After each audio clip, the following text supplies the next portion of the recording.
사랑이 많으신 하나님 아버지, 오늘도 저희들을 예배드릴 수 있는 귀한 자리로 인도하시고 또 이제 가정의 달을 맞이해서 가정의 소중성을 다시 한번 깨달으며 오늘 또 어린이 주일을 하나님 앞에 올려드릴 수 있는 은혜를 허락해 주시니 감사합니다. 오늘 이 시간 말씀을 받을 때에 우리가 아멘으로 응답하게 하시며 우리가 부활의 산 증인의 삶을 믿음으로 사는 결단과 각오가 임하게 하옵소서. 거룩하신 예수님의 이름으로 기도 올리옵나이다. 아멘. 할렐루야. 아멘. 이제 5월 시작하게 됐습니다. 벌써 5월달이 시작이 됐고 또 5월은 여러분들도 잘 알고 계시는 것처럼 가정의 달, 가장 아마 1년 중에 행복하고 감사가 넘치는 달이 바로 5월달이 아닌가 하는 생각을 가지는데 5월달 내내 또 여러분들이 행복하고 또 여러분들이 또 즐겁게 또 여러분들의 삶을 또 살아갈 수 있는 은혜가 있었으면 좋겠다 하는 그런 마음도 갖습니다. 항상 하나님의 은혜 가운데 여러분들이 행복한 삶을 한 달 동안 살아갈 수 있기를 주의 이름으로 축복합니다. 아멘. 지금 여러분들이 뉴스를 통해서 다 알고 계시겠습니다만 지금 세계적으로 큰 이슈가 되고 있는 것이 러시아와 우크라이나 전쟁, 여러분 이 문제가 굉장히 심각한 문제로 지금 치닫고 있습니다. 두 나라만의 전쟁이 문제가 아니라 여기에는 수많은 나라들이 개입이 돼 있고 그리고 이런 문제로 인해서 경제적으로도 세상이 많이 힘들고 어려워지고 있는 게 사실입니다. 여러분 이런 문제도 굉장히 큰 문제지만 지금 남과 북의 문제 그리고 미국과의 또 북미 문제 이런 문제 갖고도 굉장히 지금 심각한 그런 상황에 지금 전 세계가 몸살을 앓고 있는 것이 사실입니다. 이럴 때 정말 우리가 더 많이 기도해야 되고 더 하나님 앞에 정말 나라의 안정과 세계의 평화를 위해서도 우리가 기도할 수 있는 그런 믿음이 우리에게도 있어야 되겠다 하는 생각을 우리가 가져보게 됩니다.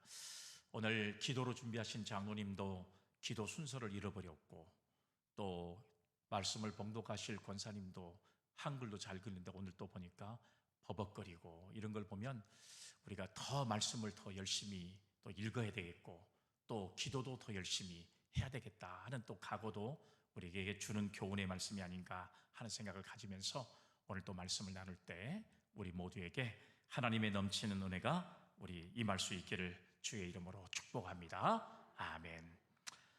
심리학자들이 쓰는 용어 가운데 자주 등장하는 용어가 하나 있습니다. 그 용어가 바로 뭐냐 그러면 행진중지라고 하는 단어입니다.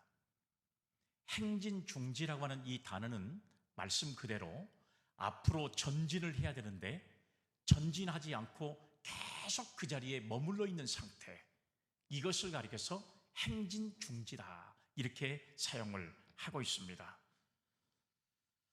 그런데 사람들의 행동 양식을 보면 이 행진중지가 세 가지 형태로 나타나는 것을 우리가 발견하게 돼요.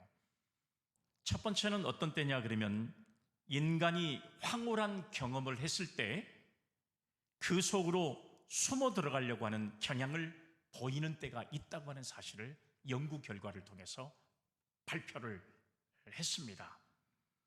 그러니까 사람이 훌륭한 체험을 하면 그것을 토대로 더 성장하려고 하는 마음을 갖지 않으려고 하는 그런 모습을 보인다는 것입니다.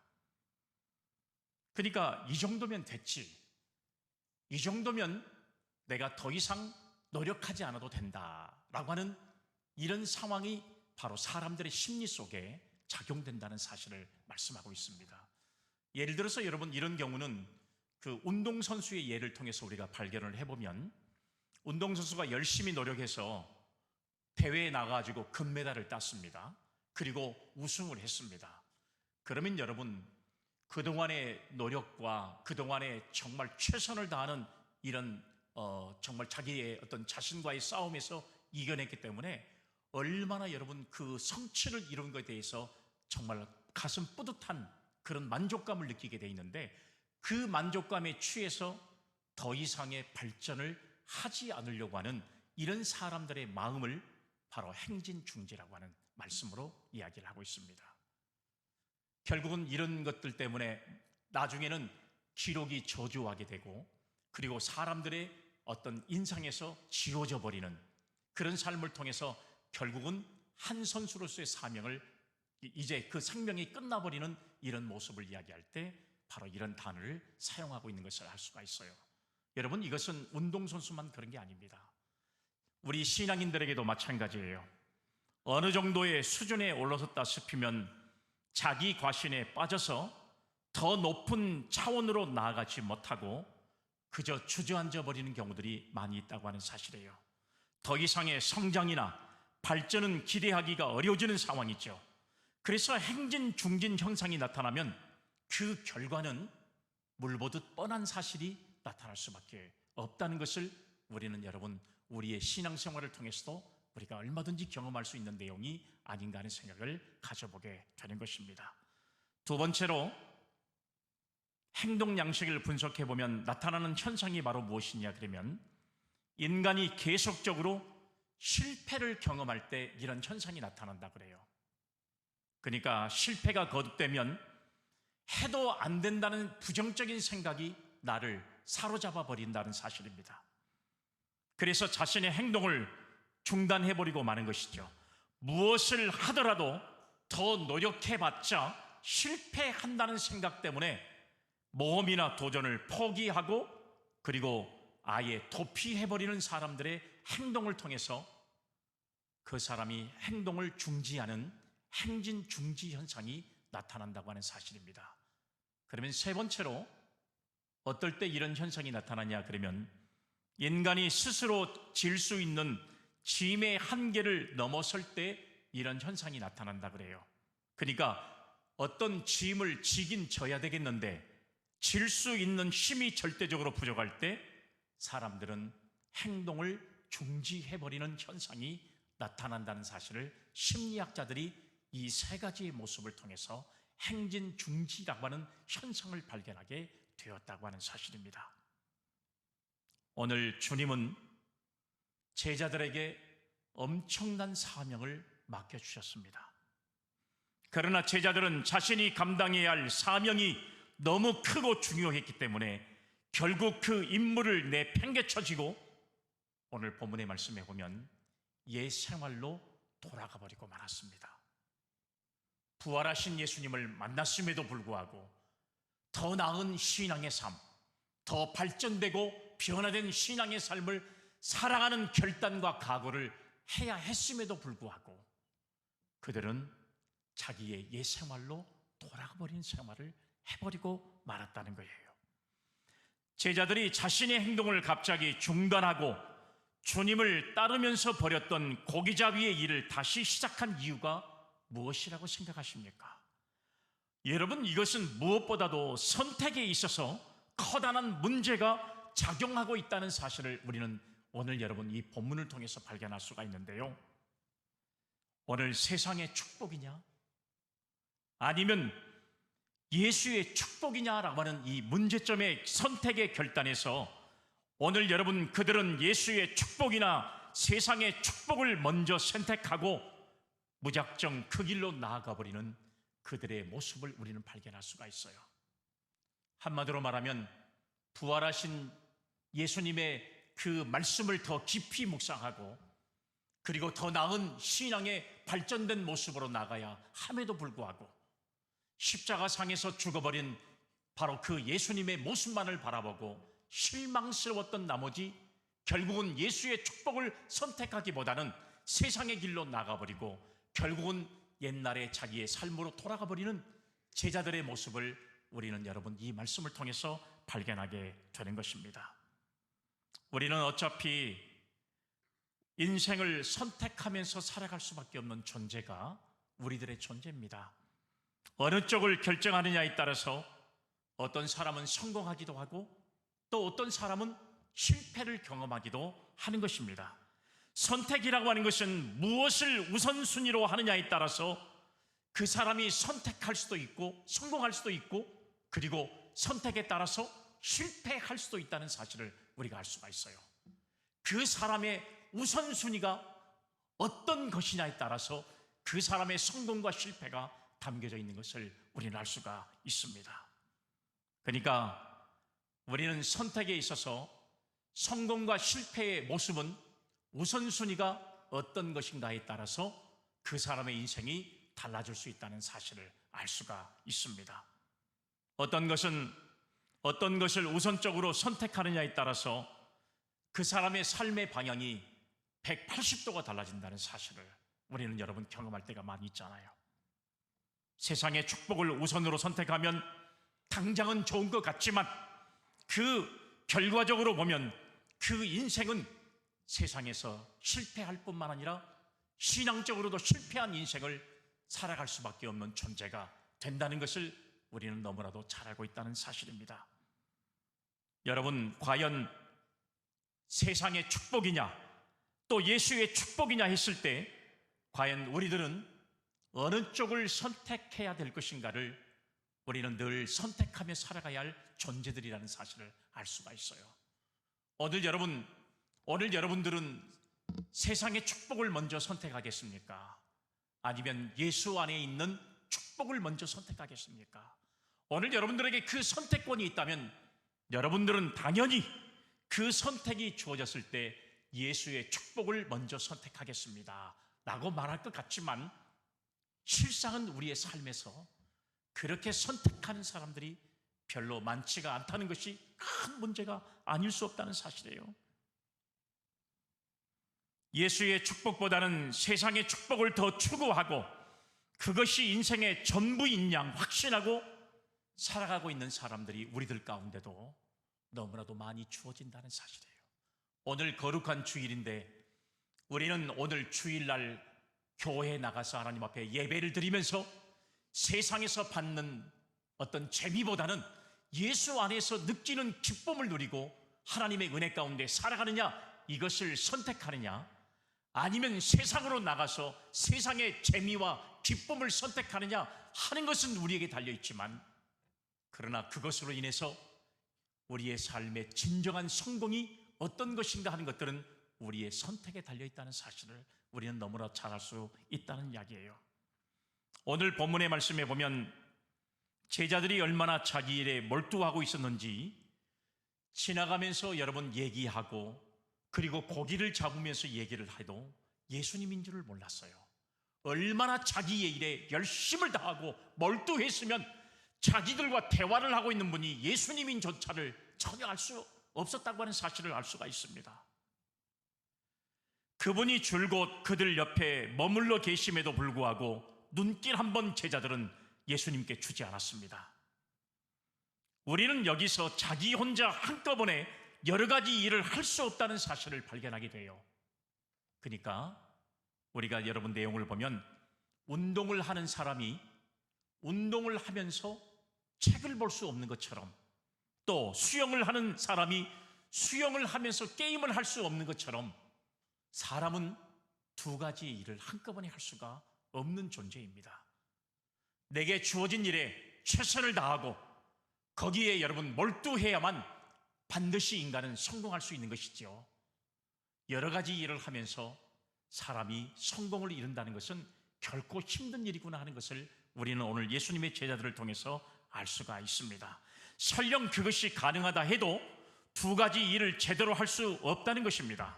무슨 일이든 우리는 어떤 목적을 이루기 위해서 한 가지의 일을 선택해야 되고 그 일을 위해서 모든 것을 쏟아 부어야만 그래야만 사람은 성공할 수 있다는 사실을 우리에게 주는 교훈의 말씀이 오늘 본문의 말씀이라고 하는 것을 알 수가 있습니다.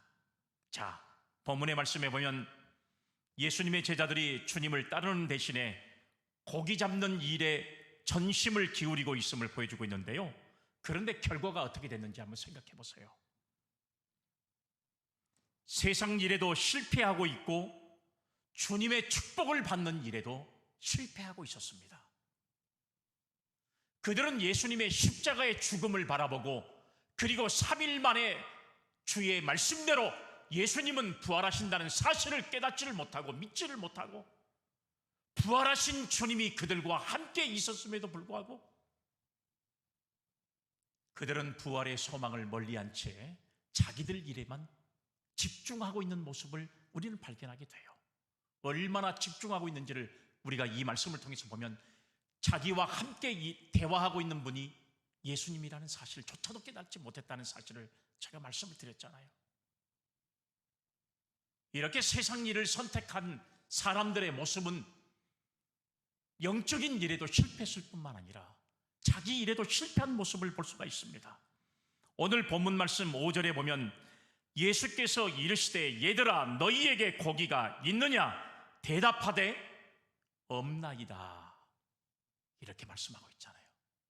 자기들이 할 수 있는 일, 지금 여러분 성공을 위해서 자기들이 유일하게 할 수 있는 일은 옛날에도 해왔던 일이었지만 고기 잡는 일 외에는 자기들이 지금 할 수 있는 일은 아무것도 없습니다. 가장 잘할 수 있는 일도 고기 잡는 일이었어요. 그렇기 때문에 여러분 신앙적으로 실패한 사람들이 마지막으로 선택한 길이 바로 무엇이냐 그러면 바로 세상적인 일로 돌아가는 길이었습니다.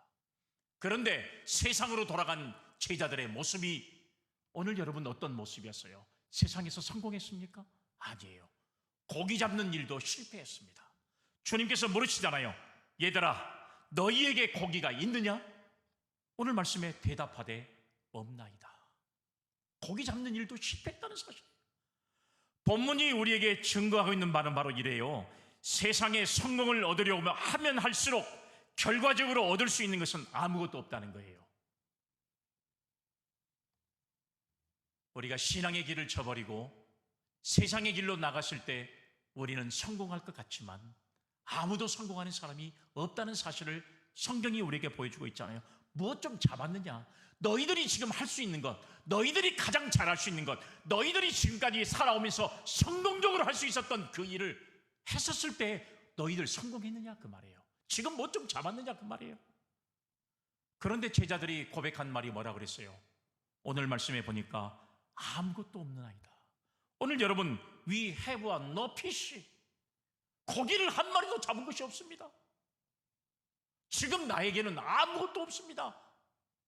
오늘 여러분 이렇게 고백하고 있잖아요.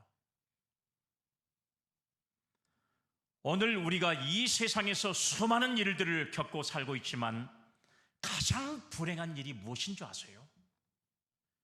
우리가 살아가면서 가장 인생에서 불행한 일은 건강을 잃어버렸을 때, 돈을 잃어버렸을 때, 가족을 잃어버렸을 때, 물론 여러분 그것도 견디기 힘든 일 중에 하나라고 생각할 수 있죠. 직장을 잃어버렸을 때 물론 여러분 이거 힘든 일이라고 생각해요. 그런데 정말로 불행한 일은 바로 무엇이냐 그러면 최선을 다했지만 성공을 이루지 못할 때, 그때가 인간에게는 가장 불행한 순간이 될 수밖에 없어요. 나름대로 최선을 다했지만, 정신을 다해서 거기에 성공을 이루려고 정말 최선을 다했지만 성공을 이루지 못한 거예요.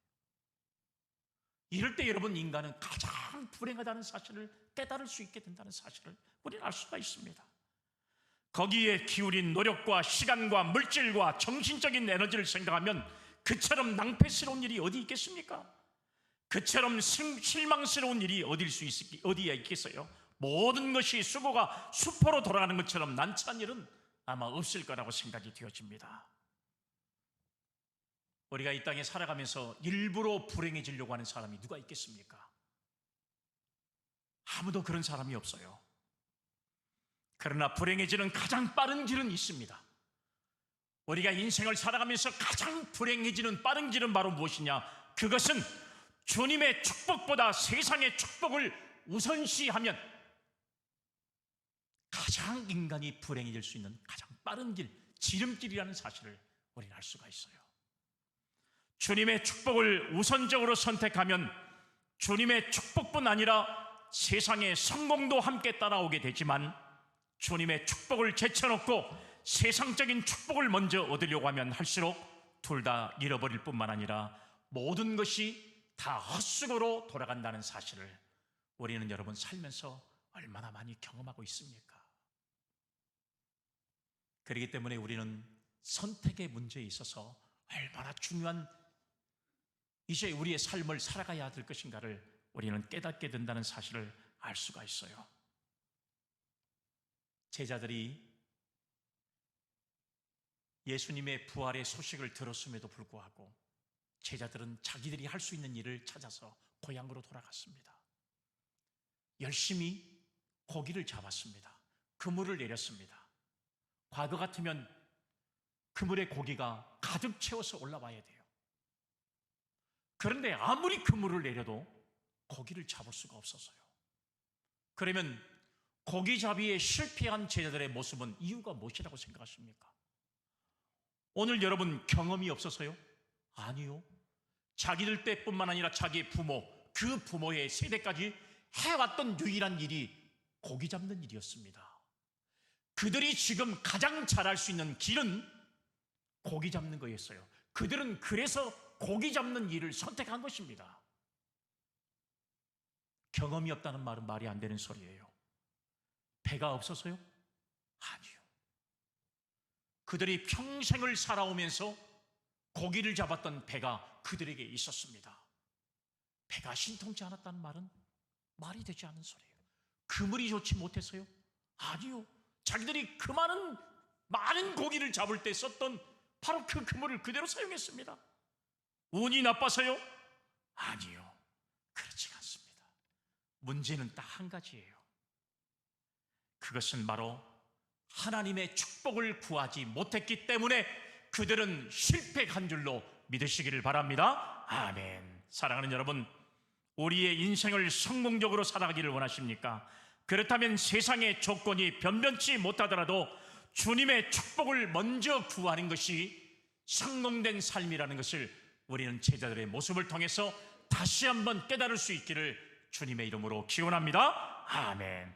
주님의 축복이 오기만 하면 다른 축복은 저절로 따라온다는 사실을 우리는 믿을 수 있기를 주의 이름으로 기원합니다. 아멘.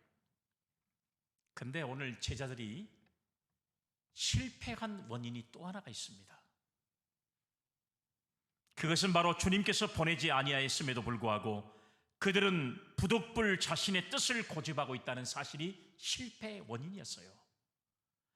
주님은 이들에게 한 번도 이제 모든 상황이 종료되었으니까 너희들이 알아서 너희들의 세상으로 돌아가라, 이렇게 주님은 말씀하지 않았어요. 주님은 제자들의 사명이 여기까지다라고 한 번도 선언하지 않았습니다. 고향으로 돌아가서 고기 잡는 일을 하기 시작한 것은 자기들의 뜻이고 자기들의 고집이었습니다. 사망 권세를 이기시고 부활하신 주님께서 제일 먼저 제자들에게 사명을 주신 것은 예루살렘으로 가서 복음을 증거하라고 하는 막중한 사명을 그들에게 주셨지, 자, 제자의 사명이 여기까지다, 끝이다 라고 선포하지 않았습니다.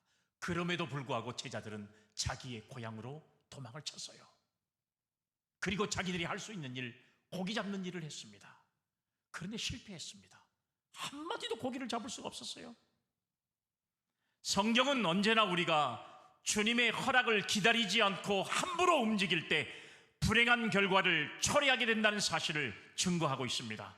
우리가 하루하루를 살아가는 동안에 늘 믿음으로 승리하기 위해서는 주님의 지시에 귀를 기울이고 즉각적인 순종을 통해서 그 뜻을 이뤄가야 하는 그런 사명이 우리에게 있다는 사실을 우리는 반드시 기억할 수 있는 우리 모두가 되어야 할 줄로 믿습니다. 아멘.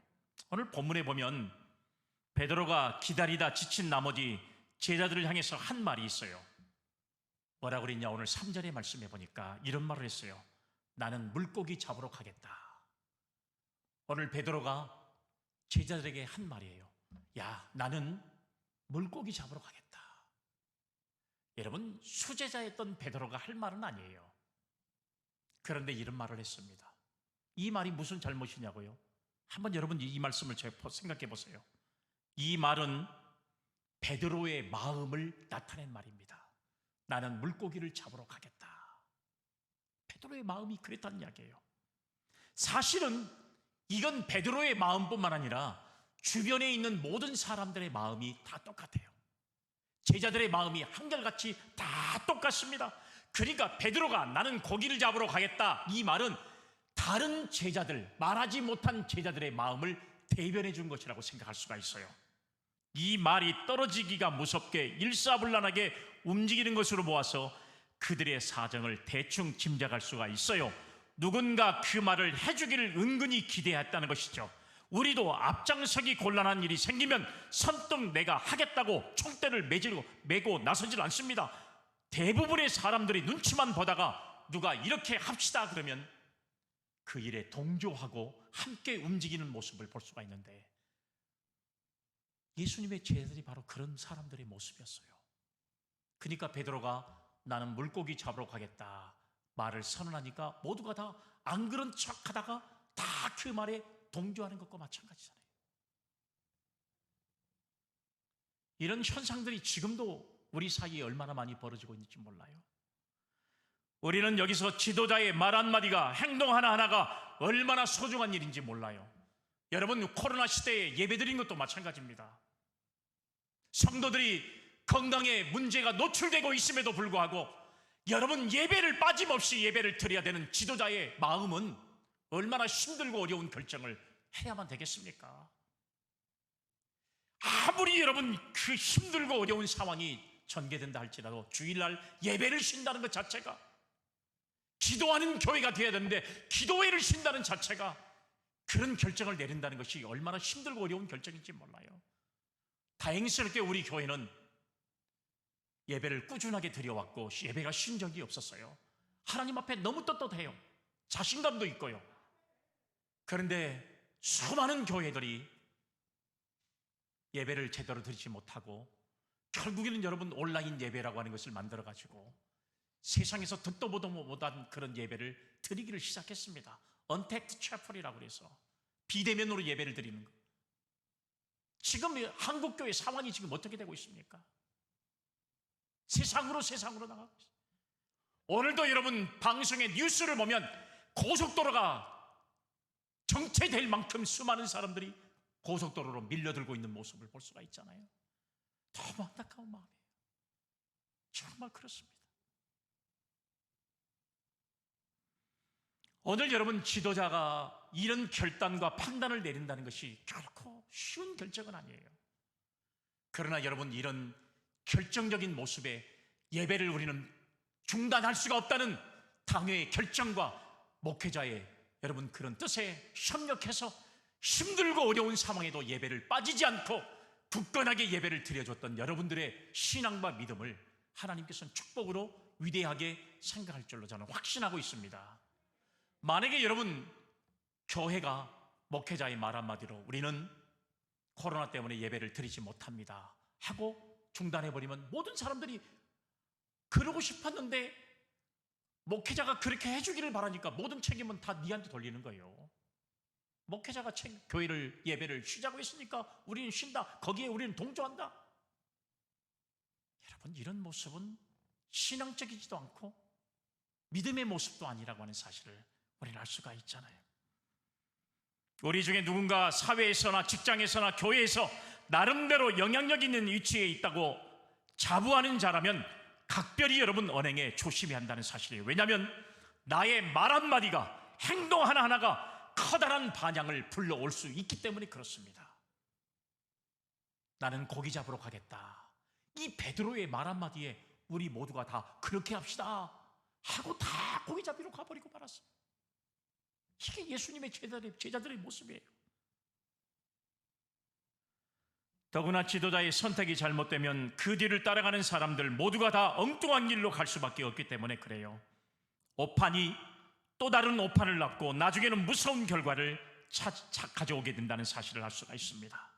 한 나라의 지도자가 하나님의 지시에 귀를 기울이고 겸손하게 명령을 받들어서 봉사해야만 하는 이유가 바로 여기에 있다는 사실을 우리는 알 수가 있잖아요. 오늘 우리가 어떻게 해야 실패의 자리에서 성공의 자리로 나갈 수 있을까요? 여러분, 오늘 저와 여러분들이 예수님의 제자들처럼 예수님의 부활에 대한 희망과 소망을 가지고 그들은 기다렸어야에도 불구하고 그들은 결국은 세상의 길로 나가버리고 실패한 인생을 살 수밖에 없었어요. 그러나 그들은 나중에는 성공의 길로 인도됐던 모습을 보게 되는데, 우리도 실패해서 성공으로 인도하기 위해서는 과연 어떻게 할 것이냐? 제가 방향만 간단하게 세 가지를 말씀드리면, 첫 번째는 뭐냐? 능력의 주님을 만나야 돼요. 능력의 주님을 만나는. 오늘 본문 말씀 1절에 보면, 그 후에 예수께서 디베랴 호수에서 또 제자들에게 자기를 나타내셨으니 나타내신 일은 이러하니라, 이렇게 말씀하고 있거든요. 능력의 주님을 만나지 않으면 자기의 힘으로, 자기의 지혜로, 자기의 경험으로 아무리 힘을 써도 소기의 성과를 얻을 수가 없어요. 우리가 능력의 주님의 손에 붙잡힌 바가 되어 있어야 우리는 성공하든지, 그리고 우리가 긍정의 모습으로 살아갈 수 있든지 할 수 있는 것인데, 내 힘만 가지고는, 내 능력만 가지고는, 내 경험만 가지고는 절대로 이 세상을 살아가면서 성공할 수 없다는 사실을 우리는 너무 잘 알고 있잖아요. 그렇다면 능력의 주님을 어떻게 만날 수가 있냐? 내가 만나고 싶다고 만날 수 있는 것이냐? 그게 아니에요. 본문의 말씀에 보니까 주님께서 만나 주셔야만 만날 수 있다는 것인데, 그것이 바로 1절의 말씀이에요. 그 후에 예수께서 디베랴 바다에서 또 제자들에게 자기를 나타내셨으니, 나타내셨으니, 이 말은 부활하신 주님이 무언가를 나타나실 때만 쓰는 특수한 단어인데, 이 용어가 여기에만 유일하게 나오는데요, 주님이 스스로 자기를 보이셨다, 나타내셨다, 이런 사실을 언급할 때 쓰는 단어가 바로 이 말씀이에요. 그러니까 한마디로 말하면 리벌레이션이에요. 계시라고 하는 단어입니다. 주님이 우리에게 나타나신다는 사실이에요. 오늘 여러분, 예수님의 제자들 옆에서 그물질하는 것을 계속 지켜보고만 있었지만, 그들은 예수님이신 줄도 알지를 못했어요. 도대체 예수님께서 그물질을 하고 있는 그 곁에 예수님이 계셨음에도 불구하고 그들이 예수님인지를 알지 못한 이유가 뭡니까? 눈이 어두웠기 때문에 그래요. 주님을 만나려면 우리의 눈이 열려져야 한다는 사실이에요. 신령한 눈이, 또 영적인 눈이 열려져야 주님의 여기 계신 것을 깨달아 알게 될 수 있다는 사실인데, 그들은 가까이 계신 주님을 알지를 못한 겁니다. 부활하신 주님을 그들은 영적인 눈으로 바라보지를 못한 거예요. 육신적인 눈으로 볼 때 그냥 세상의 사람들로만 보인 거죠. 이게 너무 안타까운 일이 아닐 수 없다는 이야기예요. 여러분, 주님은 멀리 계시다가 우리가 주님 그러면 내가 여기 있다 달려오신 분이 아니에요. 항상 우리와 함께 계시고, 지금도 우리와 동행하시고, 오늘 여러분 곁에 주님이 함께 계신 줄로 믿으시기를 바랍니다. 아멘. 그래야 우리는, 오늘 사랑하는 여러분, 능력의 주님을 만나는 성도가 되어야만 우리는 실패의 자리에서 성공의 자리로 우리는 우리의 삶을 이끌어간 줄로 믿고, 우리는 오늘 우리와 함께 계시는 주님의 그 능력과 은혜를 체험할 수 있는 성도들이 다 되시기를 주의 이름으로 축복합니다. 아멘. 두 번째, 자신의 실패를 인정해야 한다는 사실이에요. 자신의 실패를 인정해야 한다는 사실. 오늘 말씀 여러분 3절의 말씀을 한번 보세요. 시몬 베드로가 나는 물고기 잡으러 가노라 하니 그들이 우리도 함께 가겠다 하고 나가서 배에 올랐으나 그날 밤에 아무것도 잡지 못하였더니, 라는 말씀이 기록되어 있어요. 우리가 실패의 자리에서 성공의 자리로 나아가기 위해서는 어떻게 해야 되는 것인가? 오늘 먼저 우리 자신이 자신의 실패를 철저하게 인정할 수 있는 성도가 되어야 한다는 사실이에요. 오늘 여러분 본문의 말씀에 보면 주님은 제자들이 더 이상 할 수 없다, 나는 무능하다, 내 힘으로는 이제 도저히 불가능하다 고백할 때까지 잠잠히 지켜보신 분이 바로 예수님이세요.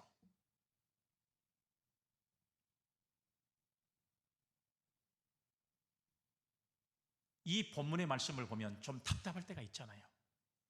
제자들이 그물을 내리고 그물을 올릴 때 고기가 한 마리도 없어요. 그러면 예수님께서 그물을, 누가복음 5장에 나와서 베드로를 만날 때보다처럼 이쪽에다 그물을 내려라, 깊은 곳에 그물을 내려라, 이렇게 조언도 해줄 수 있는데도 주님은 한마디도 하지 않습니다. 그냥 지켜보고만 있어요. 그물을 내리고 올리면 고기 한 마리가 없어요. 또 다른 곳에 그물을 내리고 올려도 고기를 잡을 수가 없습니다. 밤이 맞도록 쉬고 있습니다. 적어도 여러분 이 시간을 계산해 보면 8시간에서 9시간 그물을 내리고 올리고 내리고 올리고 내리고 올리고 이걸 계속 반복한 거예요. 한 번도 고기를 한 마리를 잡을 수 없는 상황이었어요. 그럼에도 불구하고 예수님은 곁에 계셨음에도 한마디의 말씀도 하지 않습니다. 왜요? 자신의 실패를 철저하게 인정해야 되는데 인간이라고 하는 것은 자기가 실패해도 인정하지 않습니다. 주님은 자신의 실패를 인정할 때까지 끝까지 참고 인내하고 지켜보고 계신 거예요. 그런 시간 동안에도 예수님의 제자는 그분이 예수님이라는 사실조차도 깨닫지를 못하는 겁니다.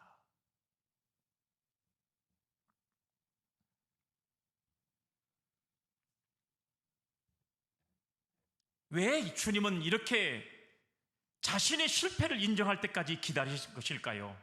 그것은 바로 인간은 자신의 힘이나 지혜로 무엇인가를 할 수 있다고 고집하는 한 결단코 주님에게 주도권을 넘겨주지가 않습니다. 자기가 어떻게든지 해보려고 하는 마음들이 인간에게는 있다고 하는 사실이에요. 그러면 그럴수록 점점 실패의 도가니로 빠져들 수밖에 없는 거예요. 이게 인간의 어리석음이라고 하는 사실이에요.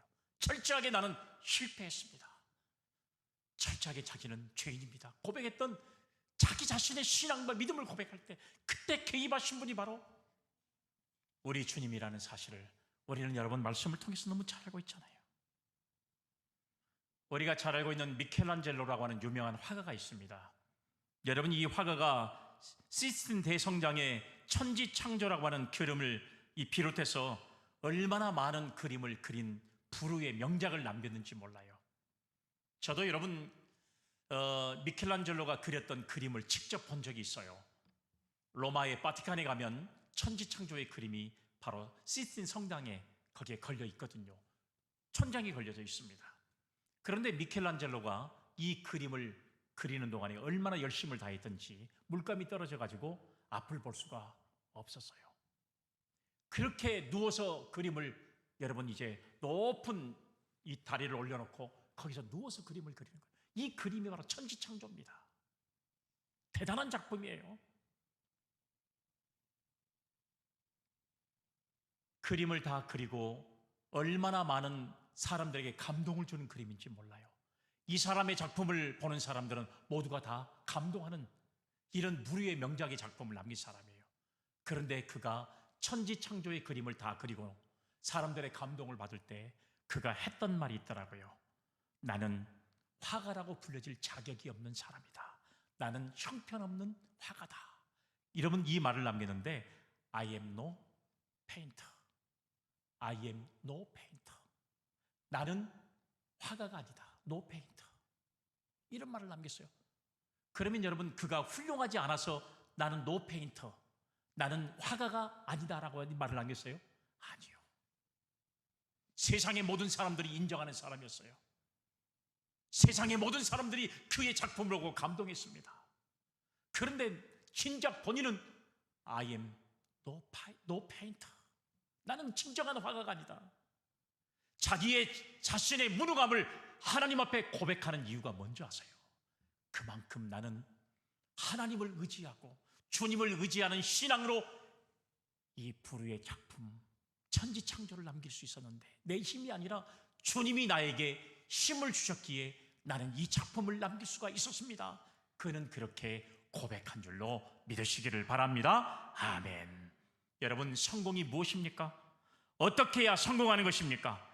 자기가 성공해야지 한다고 해서 성공하는 것입니까? 아니에요. 내가 성공해야지 하고 성공하는 것이 된다면 이 세상에 성공 못할 사람 누가 있겠습니까? 하나님이 하셔야만 성공할 수 있다는 사실을 믿을 수 있기를 바라고요. 우리는 주님의 도움을 전적으로 의지하기 위해서는 자신의 한계를 인정하고 그리고 자신의 무능함을 철저하게 실패를 고백할 때 하나님은 반드시 저와 여러분들을 성공의 길로 인도하시는 능력과 은혜를 허락하실 줄로 믿으시기를 바랍니다. 아멘. 마지막 세 번째, 우리가 실패해서 성공할 수 있는 방법은 무슨 방법이냐? 오늘 말씀해 보니까요, 말씀에 순종하는 겁니다. 말씀에 순종하는 삶이에요. 본문 6절 말씀 보세요. 이르시되 그물을 배 오른편에 던지라. 그리하면 잡으리라 하시니 이에 던졌더니 물고기가 많아 그물을 들 수 없더라. 이렇게 말씀했어요. 실패했으면 성공할 수 있는 방법은 딱 한 가지 방법이 있어요. 말씀에 순종하는 겁니다. 말씀에 순종하는 거예요. 그물을 배 오른편에 던지라는 주님의 말씀에 순종하고 던졌더니 예상치 못했던 놀라운 결과가 나타난 것입니다. 제자들이 밤을 새워가며 무슨 일을 한 것입니까? 고기 잡는 일을 했던 거 아니겠습니까? 그것이 그들의 유일한 목표이기도 했고 가장 잘할 수 있는 일이었습니다. 저녁부터 날이 셀 때까지 계속되었으니까 그들은 온 정성을 다해서 그물을 내리고 고기를 잡아든 일을 최선을 다해서 했어요. 그러면 성공했어야지요. 그런데 성공하지를 못한 겁니다. 그런데 예수님께서 그물을 내리라고 하는 이 말씀 한마디에 순종해서 그물을 내렸더니 그물이 찢어질 만큼 고기를 얻게 된 줄로 믿으시기를 바랍니다. 아멘. 사랑하는 여러분, 그렇게 노력해서 얻은 것이 무엇이에요? 그들은 아무것도 없었다는 사실이에요. 그러나 주님의 말씀 한마디에 순종했더니 단번에 그동안의 손해를 만회하고도 남는 그 이상의 축복이 가는 엄청난 역사를 이룬 기적의 주인공이 된 줄로 믿으시기를 바랍니다. 아멘. 오늘 여러분, 우리가 실패했습니까? 좋은 직장에 들어가는데 자꾸 실패해요? 여러분, 우리가 삶이 더 나아지려고 하는데 자꾸 실패합니까? 여러분, 우리가 사업을 하는데 자꾸 안 됩니까? 무슨 일을 하는데 자꾸 안 되는 일만 생깁니까? 오늘 그러면 하나님 말씀에 순종하세요. 하나님의 말씀에 순종하면 단번에 하나님께서 저와 여러분들이 지금까지 실패했던 모든 것을 성공으로 인도하는 귀한 역사를 단번에 인도해 주신다는 사실을 믿을 수 있기를 주의 이름으로 기원합니다. 아멘. 성공의 길은 다른 데 있는 게 아니더라고요. 주님께서 말씀하실 때 즉각적으로 순종하는 데 있어서 그 순종만 잘하면 얼마든지 우리는 인생에서 성공할 수 있다는 사실이에요. 고3 수험생이 됐어요.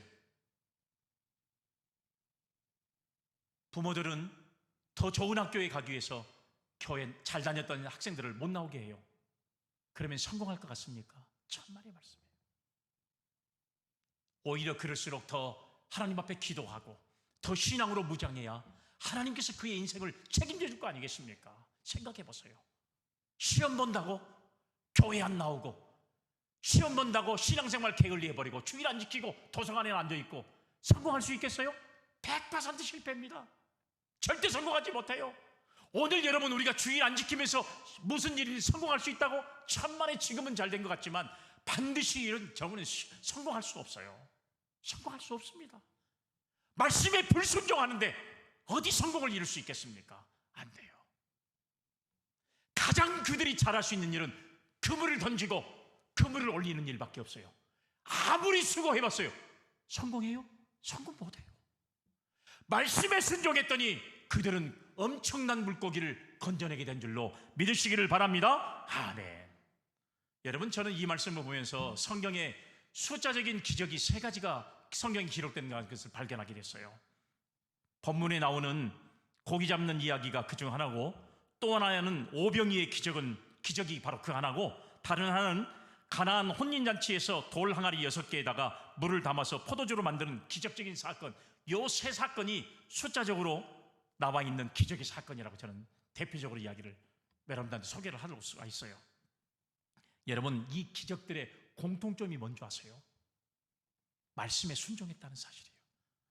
돌 항아리에다가 물을 담으라, 그 예수님이 말한 대로 다 그대로 순종해라 했더니 하인들이 그대로 순종했어요. 물이 뭘로 변했어요? 포도주가 됐습니다. 사랑하는 여러분, 어린아이가 가지고 온 물고기 2마리와 보리떡 5개가 주님의 손에 붙잡힌 바 되고 그 말씀에 순종했을 때 5,000명을 먹이고도 12광주가 남는 역사를 이룬 줄로 믿습니다. 뿐만 아니라 오늘 여기 말씀에도 예수님의 말씀에 순종했을 때 고기를 셀 수 없을 만큼의 엄청난 고기를 잡는 기적의 역사를 이룬 줄로 믿으시기를 바랍니다. 아멘. 그러니까 한결같이 물을 떠다 주라 하니까 이유 묻지 않고 순종했더니 이런 역사, 떼어주라고 하니까 떼어줬을 때 많은 사람들이 먹고도 12광주가 되고, 던졌더니 어떤 결과가 주어졌어요? 셀 수 없을 만큼의 고기가 가득 담긴 그 물을 그들이 경험하게 됐다는 사실이에요.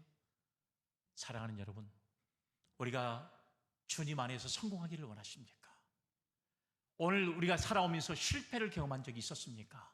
그러면 성공의 삶으로 살아가기 위해서는 오늘 저와 여러분들이 능력의 주님을 만나고, 그리고 자신의 실패를 철저하게 인정하고, 그리고 말씀에 순종할 수 있는 신앙과 믿음을 통해서 성공의 신앙으로 우리가 좀 더 나아갈 수 있고, 그리고 부활의 증인의 삶을 믿음으로 살아갈 수 있는 은혜가 오늘도 예배드리는 저와 여러분들에게 함께 할 수 있기를 주님의 이름으로 축복합니다. 아멘. 거룩하신 하나님, 우리를 주님의 능력과 은혜 안에 살게 하시고 항상 주님의 말씀에 붙잡혀 사는 믿음의 삶을 살아가는 저희들 되게 하옵소서. 우리가 부활의 증인의 삶을 살게 하시고 부활하신 주님을 날마다 증언하면서 살아갈 수 있는 아름다운 신앙과 믿음이 우리 모두에게 임하게 하옵소서. 거룩하신 예수님의 이름으로 기도 올리옵나이다. 아멘.